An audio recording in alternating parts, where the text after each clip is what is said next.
பல்கலைக்கழக மானியக் குழுவின் நெறிமுறைகளை பின்பற்றாமல் கடந்த 4.5 ஆண்டுகளாக உயர்கல்வித்துறை செயலற்று கிடப்பதாக பல்கலைக்கழக ஆசிரியர் சங்கம் குற்றம் சாட்டியுள்ளது.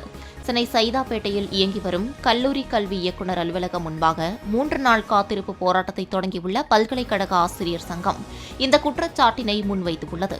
பல்கலைக்கழக மானியக் குழு நிர்ணயித்த நெறிமுறைகளை அரசு உதவி பெறும் கல்லூரி பேராசிரியர்களுக்கு நடைமுறைப்படுத்த கோரி கடந்த 4 ஆண்டுகளாக பலமுறை போராட்டம் நடத்தியும் அரசு கண்டுகொள்ளவில்லை என பல்கலைக்கழக ஆசிரியர் சங்கம் தலைவர் கிருஷ்ணராஜ் குற்றம் சாட்டினார்.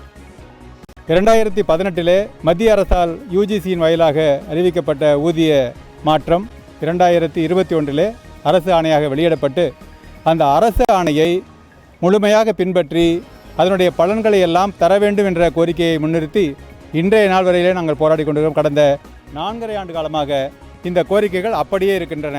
எந்த கோரிக்கையிலும் நிறைவேற்றப்படாமல் தொடர்ச்சியாக தமிழக அரசு பாராமுகம் காட்டிக் கொண்டிருக்கிறது. அரசு செயல்படாமல் இருக்கிறது. மிக முக்கியமாக உயர்கல்வித்துறை செயலற்று இருக்கிறது என்பது எங்களுடைய குற்றச்சாட்டு.